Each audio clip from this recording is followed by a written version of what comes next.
Hello, I'm Richard Ridge for Broadway World. I'm here at Birdland for the second annual Broadway Belts, which benefits the Pulmonary Fibrosis Foundation. It was once again hosted by Julie Halston and featured some of Broadway's best, Adam Pascal, Joel Grey, and Miss Darlene Love.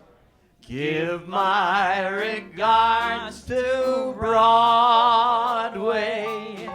Remember me to Herald Square.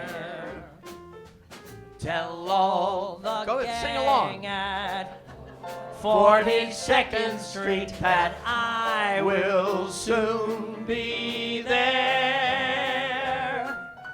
Tell me what tonight meant to you, Julie. This was stunning for us as audience members, what it meant to you. Well, I'm a little overwhelmed because my husband has pulmonary fibrosis, but he got a lung transplant on 8/9/10, by the way, August 9th, 2010. So this evening is so special for me because we're spreading awareness about a disease that a lot of people don't know about, but is killing a lot of people. And it's also a celebration of breathing because the name of the show is Broadway Belts. And it's all these amazing Broadway belters. And you know, you have to have breath control in order to belt. And that's what we're showing people, that when you get a lung, you can breathe again. And you might even be able to sing like Darlene Love or Julia Murney or Adam Pascal.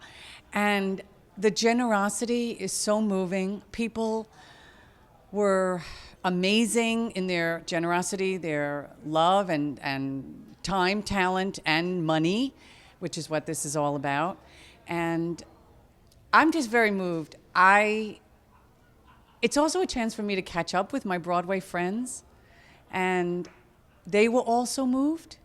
So, you know, I mean, I hate to sound like, you know, dingy, but it was a love fest, but it was also a celebration of life because we want to celebrate life. We want to keep moving forward. We want to spread awareness, and we want to make federal funding for pulmonary fibrosis, and we want to show that the miracle can happen. My husband has a lung. He's alive. He's back at work, and he can't sing like Heidi Blickenstaff, but he can deliver a newscast very well. Tell me why you wanted to be a part of tonight, Carl. I wanted to be a part of tonight because my friend Julie Halston asked me, and I knew all about what Ralph Howard went through and what they went through together, and I love them both so much, and I really just wanted to do whatever I could for Julie and now for the PFF. You know, we've gone to many benefits. Some are great, some are incredible. Tonight was off the map. It was pretty wild. Talk about just the whole atmosphere, the feeling in the room. Well, the feeling in the room is that it's like sort of Mike Dvorak, Ed Wendell, Sue Frost, Julie Halston, and I got together and said, let's throw a party. Last year, we honored Michael Kuchwara. We paid tribute to him. And this year, we changed it up a bit, and it was about celebrating life. And so we celebrated belting and breathing. And that was a real pleasure for us to have these amazing talents, all from Broadway, and Darlene Love and Joel Grey. It was really extraordinary. We couldn't have asked for a better night. I mean, the whole Joel Grey segment, I mean, came out of nowhere, helped raise lots of money. Right, it was meant to be a surprise. We knew he was going to come, but we didn't want to announce it. We wanted it to be a surprise. And like every year, we want to have a surprise. And so this was extraordinary. And singing with Robert Creighton, and then helping the auction along by singing Willkommen was so extraordinary. I don't know how we're going to top it. No, but see, I thought to myself, I said, wow, last year they had Liza Minnelli. How are they ever going to top that? And then here you have, you know, Oscar and Tony Award winner Joel Grey, such a humanitarian on his day off to come here and do everything extra than what he was supposed to do. And just he got into the thrill of it and urged everybody along. And I think the audience has had a most extraordinary experience. It's a thrill to be a part of it. Glücklich zu sehen, je suis enchanté. Happy to see you, bleib reste stay. Oh, who needs Liza? Bienvenue, welcome. In cabaret, oh cabaret to cabaret. Meine Damen und Herren, Mesdames et Messieurs, ladies and gentlemen, guten Abend, bonsoir. So tell me what we're doing here tonight. Well, we are part of the pulmonary fibrosis. Yes, did I get the name of that right? Benefit this evening, and for the most part, any opportunity when I'm asked to be part of any kind of benefit is something that I feel us as artists who have been, blessed, if you will, with a talent that people are interested in seeing, that we should, on our nights off, when asked, we should do benefits, and I think if there's any way that my presence can at all help raise awareness or money, then, I'm happy to do it. So that's why I'm here. Now tell me what you're going to sing tonight. I'm singing Anthem from Chess. Yes, I normally, having done chess a few times in the past, I always do the Freddie role, but I've always loved Anthem, and so doing this I sort of have a selfish reason for wanting to be here tonight, because it's giving me the opportunity to sing Anthem, which I've never had the opportunity to do. So.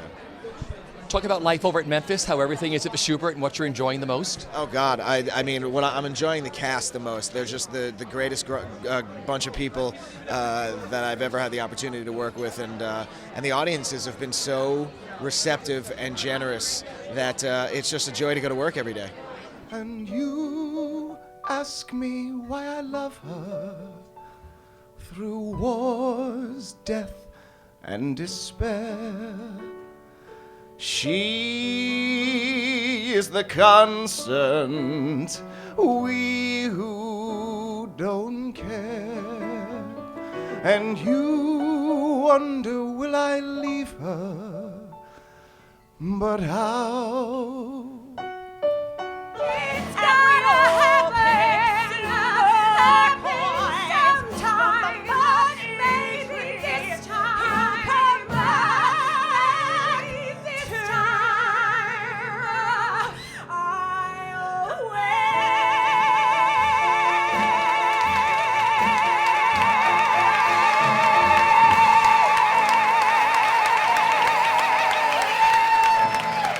Tell me what tonight meant to each of you. Well, it's all about Julie and Ralph. And Julie asked, and I said, yes, that was that. And they're just the most extraordinary, lovely people, and anything that we can do to help what's important to her. And Heidi, for you? Absolutely the same thing. I mean, Carl Andress, who directed the evening tonight, asked me to be a part of it, and I know Julie from a long time back, and I was so happy to help her with this. I remember when her husband was getting the lung transplant, and I'm just thrilled for his new start on life, and anything we can do to raise awareness. I'm really happy to do that. Talk about the great medley you did tonight, the Cantor and Ebb medley. To David Loud. All props to David Loud. David Loud did the arrangement Yes. to that. We did it wonderful- together in a show called First You Dream down at the Signature. That Heidi is actually going to get to go and do again, and I can't do it again, and it hurts my jaw and my heart. But it's okay. It's okay. It's all for good reasons. And but yeah, it's a David Loud arrangement of. Yeah, we're going to do First You Dream again at the Kennedy Center in the summer, and we sort of I hope this isn't the last time we get to sing that, because we sort of invented that together with David Loud and John Kander, and it was one of the more like, thrilling moments to be in a room with John Kander and William Braun, the orchestrator, and David Loud and Heidi and I going, well, what if we this? And then Kander going to the piano and going, what if we this? And you're like, what's happening? Yeah, what's happening? How pretty is John Kander at the extraordinary. piano right Yeah. now? It was one of the more special moments ever. So hopefully that's not the last time we do it tonight. We'll see. Your castles may tumble, that's fate after all. Life's really funny that way.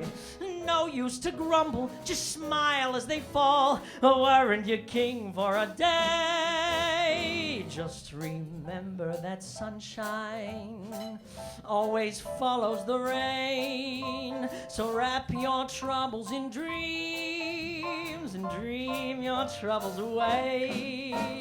But what if he goes? At least now you have part of him.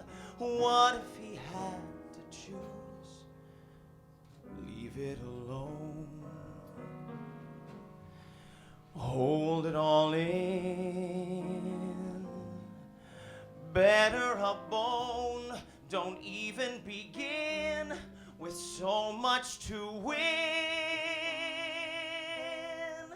Well, Julie Halston is one of my closest friends. So I was sort of went through that process with she and her husband Ralph Howard when he became sick and then had to get the lung transplant, and so I sort of watched that, very peripherally, but got to sort of experience that with them, and it was said many times tonight, it was something that I was not aware of. It's not something that's really all that common, and particularly a lung transplant is not something that I, quite frankly, knew was possible. So it was it was quite an education for me. And so when Julie was putting this evening together, I was thrilled to be asked to be a part of it, because it's obviously a great cause, and she and Ralph are very close to me. So. Yeah. Talk about the beautiful song you sang. Oh yeah, a lot of people have never heard that before. What Can You Lose? It's from Stephen Sondheim wrote it. It's from Dick Tracy, which is kind of funny because it's a really sweet little song that's people are always surprised that it's from Dick Tracy, but I guess maybe be thinking of Madonna sing it in the movie. But but I just love it. So I was happy that when I sort of pitched that as an idea that they approved. So it was good. Plus it was a good contrast to Darlene Love screaming her face off. So it was good. Was it a great night? I mean, it was amazing. It was an amazing evening, and Julie and Carl, I think, put together just a fantastic lineup, and all these people are so talented. These things always amaze me, that like people just show up and walk up there and belt their asses off. It's pretty nuts. But you all do what you do best. Well, they put together like the best, some of the best, Broadway belters, certainly. I didn't really get to belt, but maybe next time. I'll pick a little. This next year. Yeah. I taste the sunshine, I reach for the moon. I'm hearing sparks fly, it smells like June. All of my senses mix up and expand when we walk hand in hand. Nights never lonely and gray days are fair. Your shadow follows me everywhere. Tell me it's crazy and I'll say it's grand, 'cause we're still hand in hand. Well, this was just an honor to be asked by Julie and by Carl, and obviously we were lucky enough to get to do this last year with Sherry Renee Scott. The three of us performed, and it was right after Michael Kuchar had passed away, and he meant a lot to the success of Everyday Rapture, and he loved Everyday Rapture so much, and so it was so important for us to come do this. It was the first and only benefit that we've ever done together, the three of us. Actually, this benefit, because we just it just spoke to us immediately when we had to come do it. So to get the opportunity to come back again this year and do it with these wonderful people, and really just like raise awareness and money for this organization, and it was just really wonderful. You're special for us. Talk about the numbers that you did. Yeah, I did a Kerrigan and Loudermilk song called Hand in Hand that was actually written for my director of Godspell, Danny Goldstein's wedding. And he was married about a year ago. And so it's an original, brand new song. And I kind of am singing it around everywhere. It's a lot of fun. Mine was not so original. It was made famous by Barbra Streisand. It's the music that makes me dance. And it's just one of my favorites. They had said, we're kind of low on ballads. And I said, well, I have one that might work. So, yeah, it's one of my favorites to sing. 'Cause his is the only music that makes me dance. 'Cause his is the only music that makes me